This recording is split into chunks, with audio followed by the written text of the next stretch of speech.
Week 15, another good week of football in the NFL, highlighted by the New York Jets getting a win.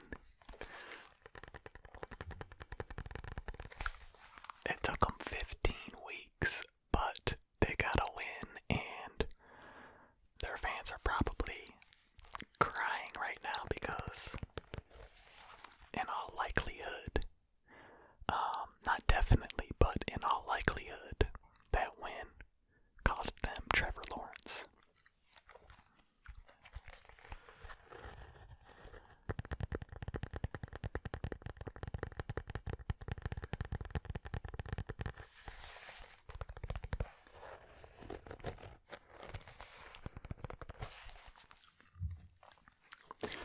Alright, let's get into it. There were some good games this week. Starting off with the Thursday night game. The Los Angeles Chargers defeated the Las Vegas Raiders 30-27 in overtime. For the Chargers, Justin Herbert was 22 of 32 for 314 yards, 2 touchdowns, no interceptions for a QBR of 85.1 and a rating of 121.1. Austin Eckler carried the rock 13 times for 60 yards. Jalen Guyton had 4 receptions for 91 yards.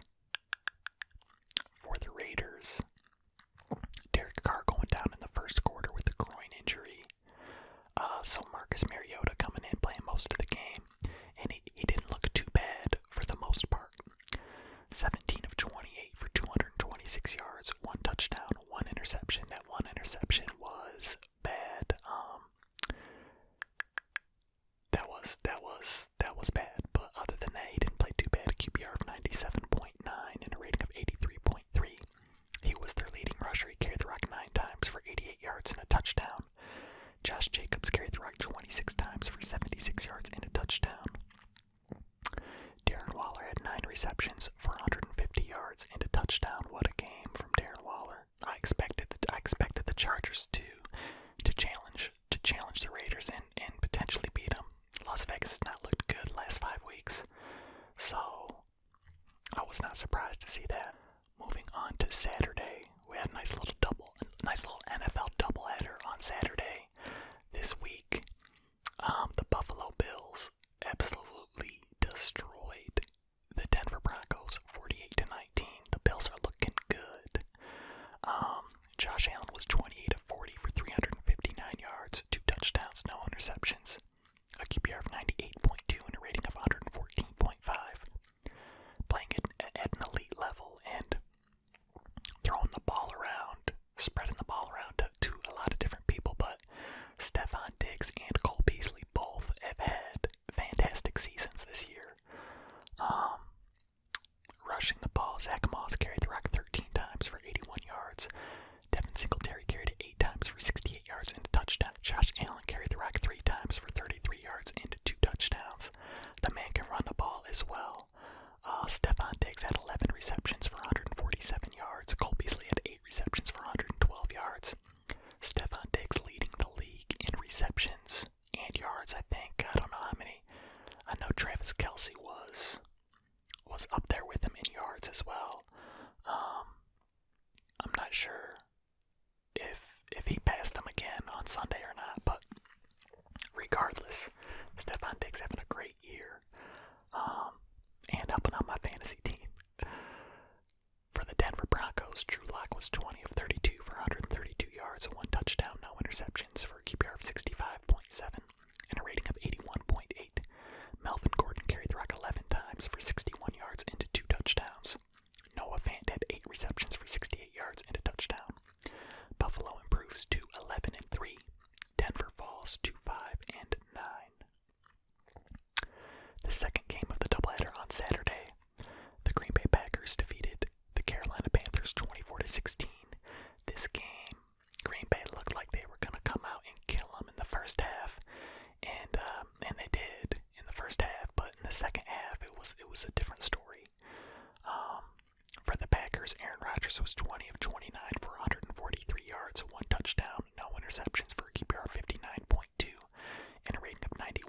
17.6. Not the flashy numbers that we've been accustomed to see from Aaron Rodgers this week. He started, I don't know what his numbers were in the first half, but I know that most of that damage was done in the first half. Rushing the ball, Aaron Jones carried it 20 times for 145 yards and a touchdown. Aaron Rodgers carried it 5 times for 26 yards and a touchdown. So, even though he only had 1 touchdown pass, he got an end zone running as well. Allen Lazard had 5 receptions for 56 yards. For the Carolina Panthers, Teddy Bridgewater was 21 of 35 for 258 yards, no touchdowns, no interceptions for a QBR of 61.9 and a rating of 82.8. Mike Davis carried the rock 14 times for 59 yards. DJ Moore had 6 receptions for 131 yards. Carolina falls to 4-10. Green Bay improves to 11-3. Green Bay, I think the Green Bay Packers are the class in the NFC. I mean, there's 2 weeks left, but if the season ended today, they would have the first round bye in the playoffs. I think that's huge. Home field advantage in Lambeau Field, huge for them. So they need to keep that, and I think that if they do keep that home field advantage, we potentially, I think we might see them in the Super Bowl this year. Aaron Rodgers is playing at that level. So we'll see what happens there. Alright, moving on to Sunday's games. The Miami Dolphins defeated New England Patriots 22-12. A must-win for Miami. Miami had to have it, and they did. Tua Tagovailoa was 20 of 26 for 145 yards, no touchdowns, 1 interception for a QBR of 56.9 and a rating of 73.4. Nothing crazy going on there. Ahmed carried the rock 23 times for 122 yards and a touchdown. Smythe had 5 receptions for 40 yards. Nothing crazy on the offensive side of the ball for Miami. They won it with their defense. For New England, Cam Newton was 17 of 27 for 209 yards, no touchdowns, no interceptions, for a QBR of 25.1 and a rating of 86.8. Sony Michel carried the rock 10 times for 74 yards. Jacoby Myers had 7 receptions for 111 yards. The Dolphins just holding the Patriots to field goals. Only 4 field goals for the Patriots, and they got it done with their defense. Just the Brian Flores way. So Miami improves to 9-5, and New England falls to 6-8, and Buffalo clinches the AFC East. And it's not the Patriots winning that division for the first time in a long time. Alright, the Tampa Bay Buccaneers defeated the Atlanta Falcons 31-27. Matt Ryan and the Falcons up on Tom Brady again early. At halftime it was 17-0. So we were like, okay, what's going on here? Atlanta up on Tom Brady and the Bucs. But sure enough, in the second half, Tom Brady did what Tom Brady does. He was 31 of 45 for 390 yards, 2 touchdowns, no interceptions, a QBR of 66.9 and a rating of 110.4. Leonard Fournette carried the rock 14 times for 49 yards and 2 touchdowns. Mike Evans had 6 receptions for 110 yards. Antonio Brown had 5 receptions for 93 yards and a touchdown. A 46-yarder. That was big late in the game for them. For the Atlanta Falcons, Matt Ryan was 34 of 49 for 356 yards, 3 touchdowns, no interceptions, a QBR of 72.2 and a rating of 110.6. Smith carried the rock 6 times for 24 yards. They could not run the ball at all. Calvin Ridley had a big day, 10 receptions for 163 yards and a touchdown. The Buccaneers improve to 9-5. The Falcons fall to 4-10. Tampa Bay, I don't think they're built really this year for a long playoff run. I think they might be able to win a game, but beyond that, I don't know. There's not enough consistency there, and I think they need another year to gel together and see what they can do before they make a real run at it.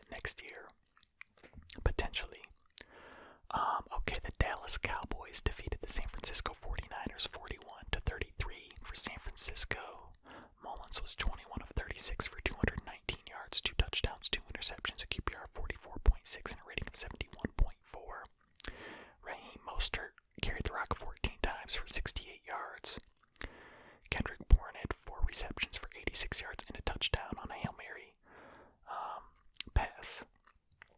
Andy Dalton was 19 of 33 for 209 yards, 2 touchdowns, no interceptions, a QBR of 40.5 and a rating of 96.7.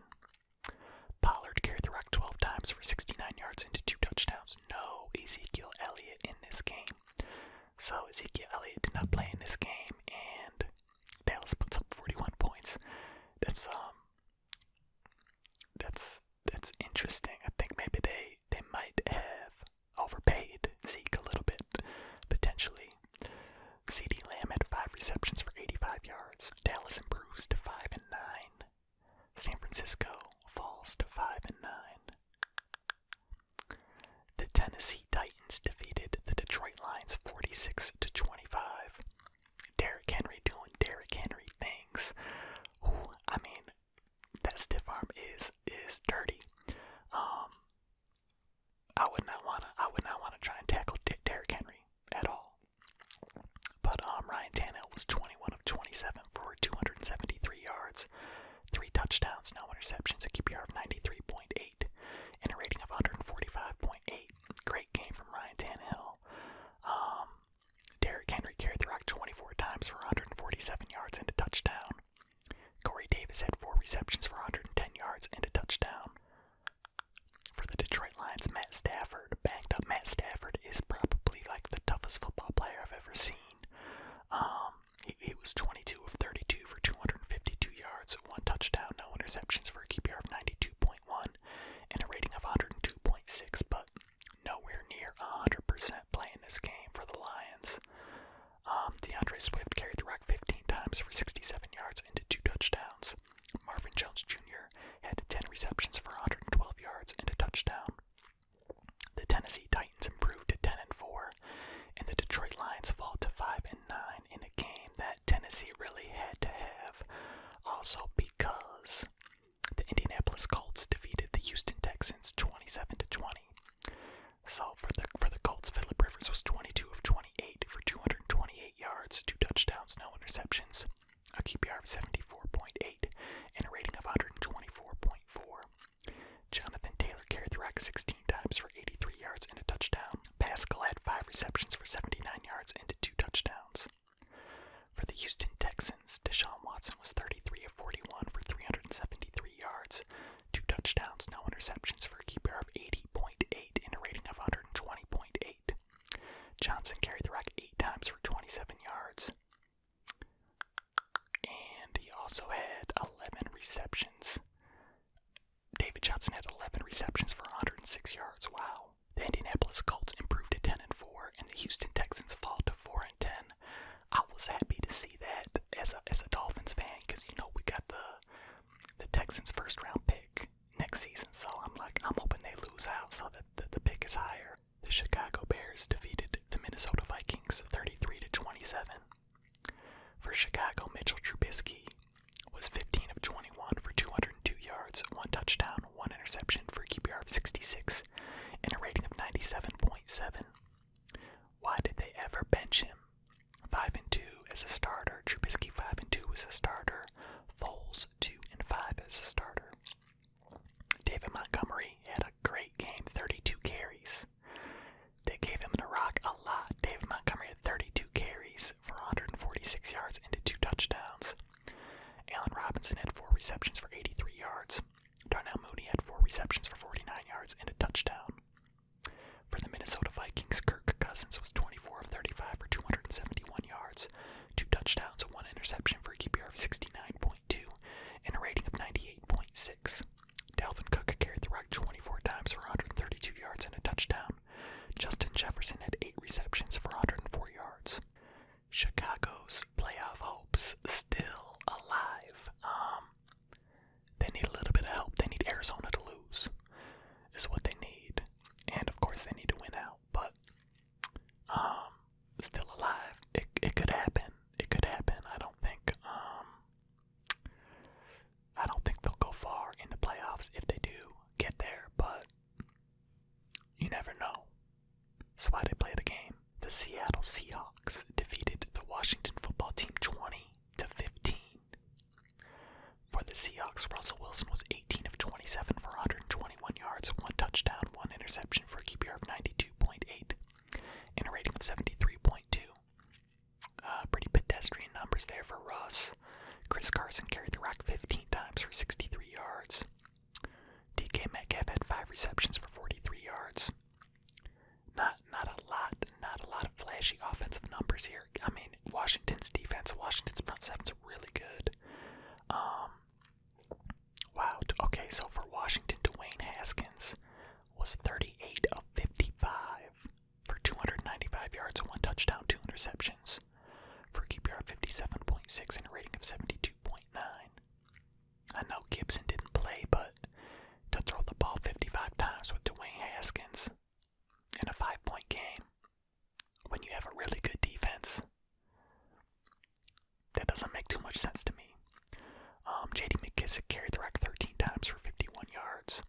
Logan Thomas had 13 receptions for 101 yards. Logan Thomas is a beast. Seattle improves to 10-4, and Washington falls to 6-8. Big win for Seattle. They are now on top of the division. Because the Rams lost to the Jets. The Rams lost to the Jets 23-20. New York gets their first win. They can't even tank properly. Sam Darnold was 22 of 31 for 207 yards, 1 touchdown, no interceptions for a QBR of 88.5 and a rating of 99.8. Frank Gore carried the rock 23 times for 59 yards and a touchdown. Crowder had 6 receptions for 66 yards. For the Rams, Jared Goff was 22 of 34 for 209 yards, 2 touchdowns, 1 interception for a QBR of 18.8 and a rating of 89. Cam Akers carried the rock 15 times for 63 yards. Higbee had 4 receptions for 67 yards and a touchdown. Bananas. Okay, never, ever in a million years would I thought this was gonna happen. The Jets beat the Rams. Unreal. I couldn't believe it. The Los Angeles falls to 9-5, and the New York Jets improve to 1-13. It's a little bit surreal, but hey, it's the NFL, you know. So the Ravens then defeated the Jaguars 40-14. So this is the number 1 pick here between the Jets or the Jaguars, and the Jaguars are like, all right, we can lose out, we got this. So for the Ravens, Lamar Jackson was 17 of 22 for 243 yards, 3 touchdowns, 1 interception for a QBR of 73.1 and a rating of 133.1. J.K. Dobbins carried the rock 14 times for 64 yards and a touchdown. J.K. Dobbins I feel like he's starting to get a few more touches here the last couple weeks, yeah. Marquise Brown had 6 receptions for 98 yards. For the Jacksonville Jaguars, Gardner Minshew was 22 of 29 for 226 yards, 2 touchdowns, no interceptions, for a QBR of 40.4 and a rating of 120.8. Robinson carried the rock 16 times for 35 yards. DJ Chark had 4 receptions for 53 yards. Jacksonville falls to 1-13. Baltimore improves to 9-5. Alright, moving on here. 3 more games to go. The Arizona Cardinals defeated the Philadelphia Eagles 33-26. This was a good game. Jalen Hurts getting his second start for the Philly Eagles. He was 24 of 44 for 338 yards, 3 touchdowns, no interceptions, for a QBR of 60.9 and a rating of 102.3. Miles Sanders carried the rock 17 times for 64 yards. Jalen Hurts carried the rock 11 times for 63 yards and a touchdown, which he muscled through. I think it was Budda Baker had him on like the 2-yard line, and he muscled through to get the touchdown. Zach Ertz had 2 receptions for 69 yards. Alshon Jeffrey had 2 receptions for 63 yards.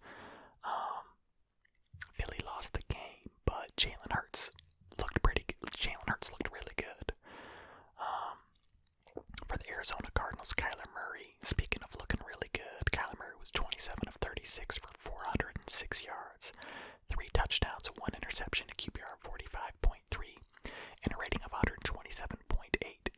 It kind of helps to have DeAndre Hopkins on your team, though, right? Chase Edmonds carried the rock 11 times for 47 yards. Kyler Murray carried it 8 times for 29 yards and a touchdown. DeAndre Hopkins had 9 receptions for 169 yards and a touchdown.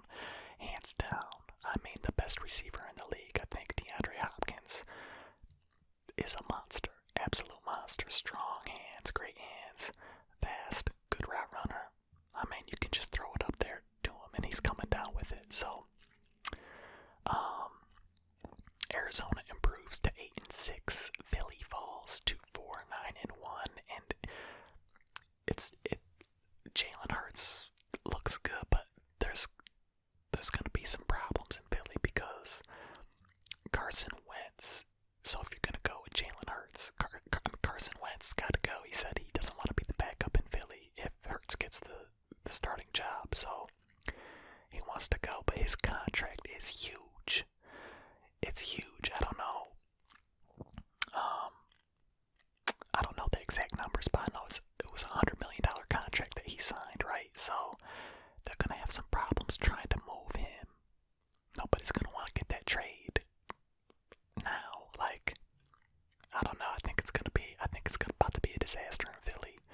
So we'll see what happens. But I do think Jalen Hurts looked pretty good. It's only 2 games, so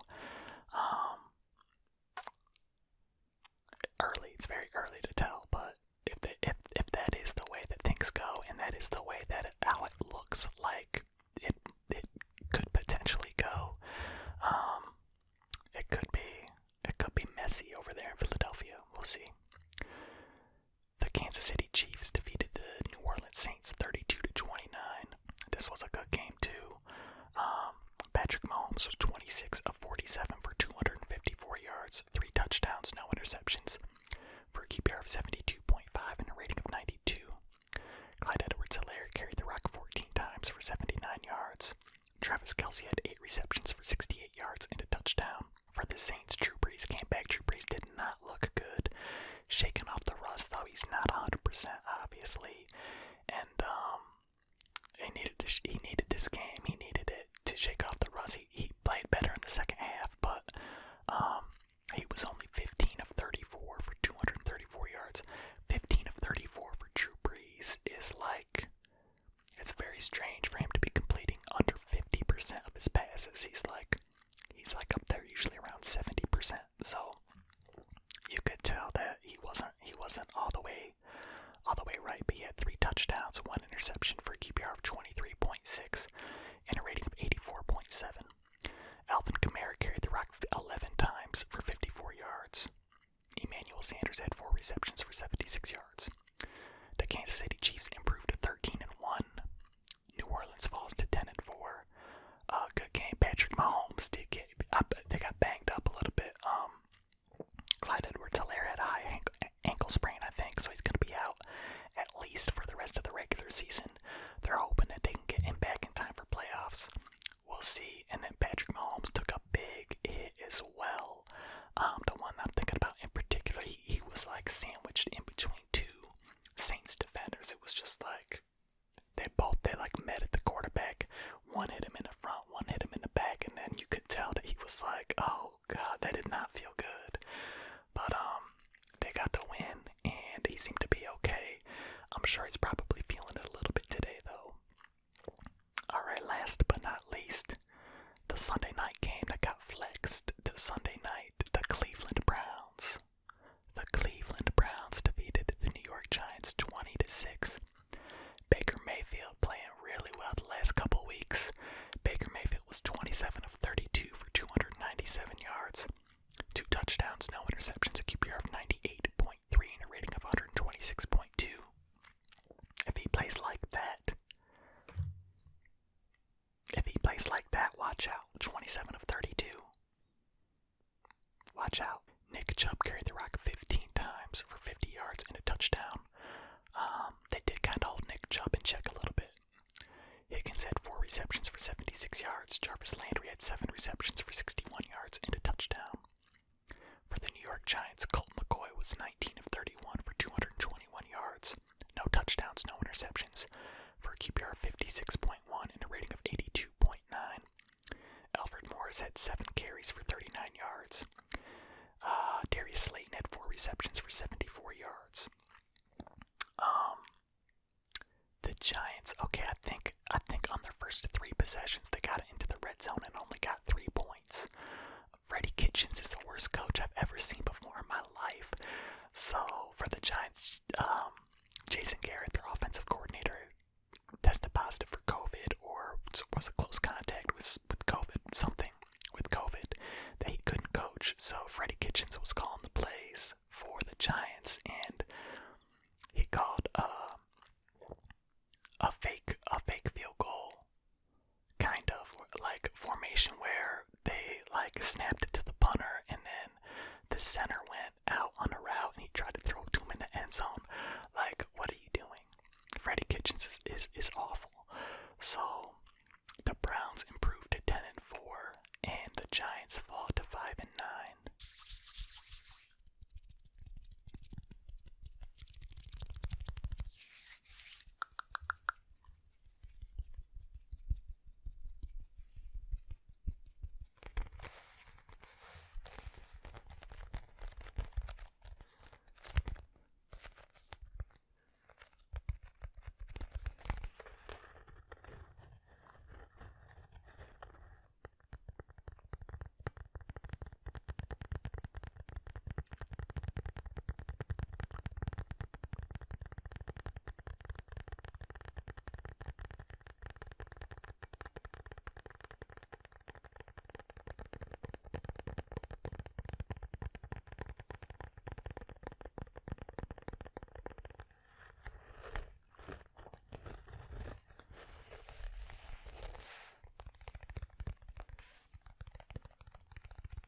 and subscribe.